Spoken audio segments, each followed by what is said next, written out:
Hi guys, and welcome back to another DrAce video, and today we're going to be playing Ride 4, and today we're going to be using a British bike, the Triumph Street Triple RS from 2020, right here in the British track of Alton Park with your favourite British commentator, DrAce. But for now, helmet cam, heads-up display turned off, everything is a go.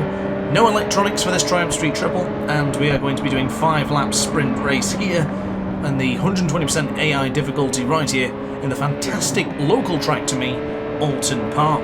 Now I did do a couple of helmet cam videos when I was recording this one, but some of them gave me a little bit of stutter with the regards of like the frame rate with a few drops and whatnot, so I opted to sort of maybe move them to one side and use one that looked a little bit more pristine and a little bit better quality. So I do really like the way the helmet cam looks within Ride 4 when in 4K as we try and dive at the inside of a fellow rider there, as we manage to get that job done for the first lap, or at least half of the first lap, as we now bring on the power, bring on the acceleration down the straight, going into Hislop's any moment now. So braking very hard for Hizzies on the right hand side, keep it nice and tight. The AI sometimes like to clip that curve for some strange reason and send themselves into orbit.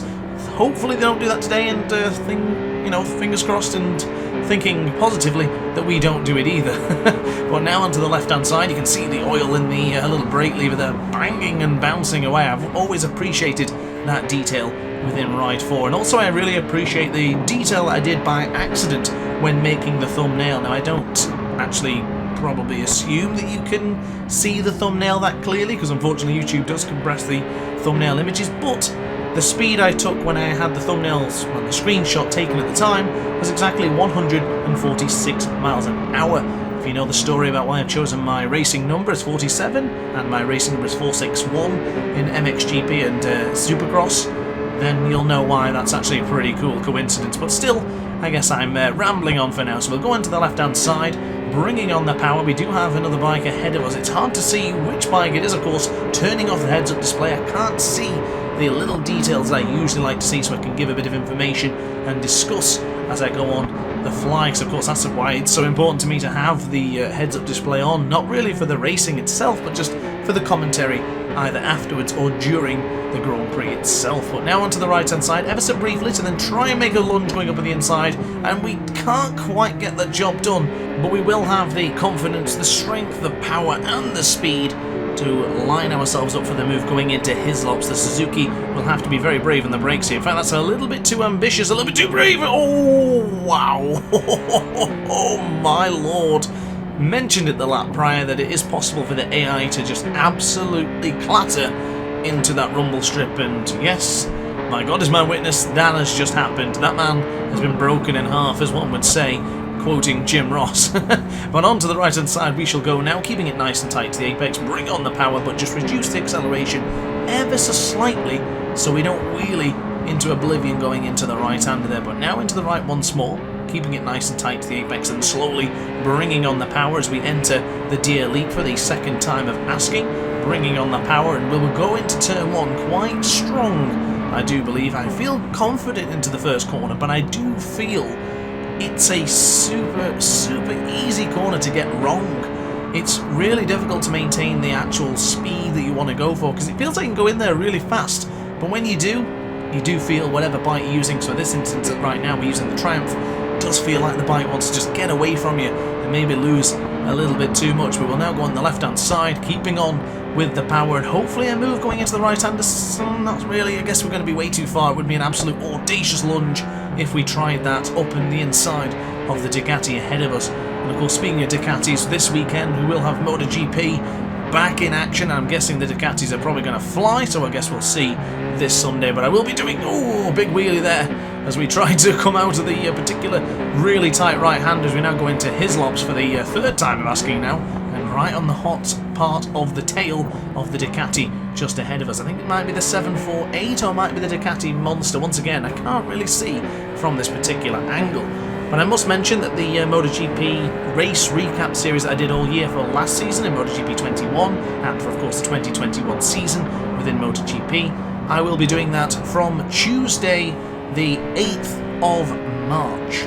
So stay tuned for that if you're interested in hearing my thoughts and opinions of the fantastic Grand Prix, which I hope is going to be amazing on Sunday. So stay tuned, and I will see you then for some MotoGP action. And of course, we do have a lot of MotoGP content coming out very soon with the arrival of the new MotoGP game. And of course, MotoGP 21 is still going strong on the channel with our new season with the Monster Energy Yamaha. And I don't want to spoil any races, just in case you haven't seen them yet, but I would highly recommend you check them out. And also stay tuned for the rest of the videos that are coming out very, very soon. I have had a sore throat for a reason, because the commentary required some serious intensity, so definitely stick around for that. Hit the subscribe button if you're looking forward to it. But getting back to the action that is unfolding on our screens right now, we are entering the penultimate lap, so it's time to bring on the power and possibly dispatch the Ducati right now, because we've only got a couple more corners going into this next particular corner with the chicane.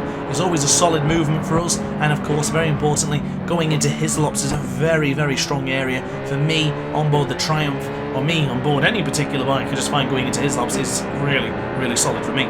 So here we go then, into the aforementioned corner. Do we get the Ducati on the brakes, or does the Super Motard hang on a little bit longer? I do believe it does, and I'm taking a gamble on the bike there. I do think, when I had a better look at it a moment ago, that is the one. I guess I could check, but never mind. We're going to make it through and up onto the inside as we now go into the left-hand side, getting a little bit out of shape. Whoa, oh no, oh my god.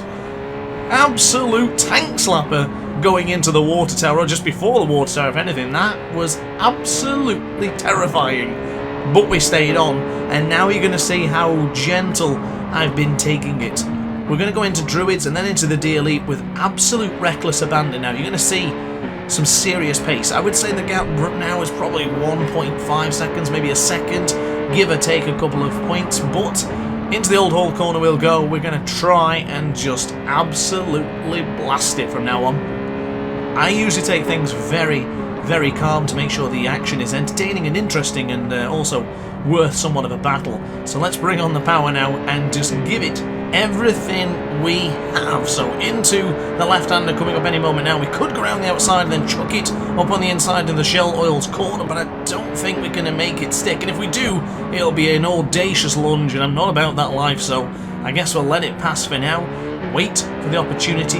And if we can really chuck it up at the inside here for the chicane, then I'll take it. I'll gladly take it. Do we get on the inside for the chicane? A little bit out of shape going onto the rumble strip, but we do manage to stick it. The Triumph Street Triple RS from 2020 is into the lead, and DrAce is in the top position, breaking into Hislops. Are we going to see a lunge from the Ducati? I can see him in the wing mirror on the right-hand side there, but the Ducati does not hold any candle to us right now. We are burning brighter than anyone else on the track right now here in Alton Park, and I think the job is well and truly done. Unless there's a catastrophe waiting for us into Druids or maybe the D Elite, I don't think we're going to blow this one. Water Tower has been tackled successfully, bringing on the acceleration and just thrashing it. I'm very curious to see what the gap is when we finish this Grand Prix in the best position possible for here in Alton Park. Right-hand side we'll go now for the penultimate corner for now, the final corner into the D Elite. We will bring on the acceleration, and across the line we take another victory here in Ride 4. Brilliantly done. Let's take a look at that leaderboards and find out exactly what the gap was on that final lap. We actually gained 1.1 seconds clear from the South African. How about that one then? So guys, thank you very much for watching the video. I really do hope you enjoyed it. If you did, let me know in the comments section down below. Consider hitting the like button and also subscribe for more DrAce content. Thanks for watching guys, and ciao for now. Oh hi, didn't quite see you there. Good to see you're still here. If this video didn't quite set your appetite, then why not watch some more DrAce content by clicking the video shown on screen now. Furthermore, if you would like to follow me on social media, you can do so now with the links down in the description. Consider subscribing so you don't miss a single DrAce video.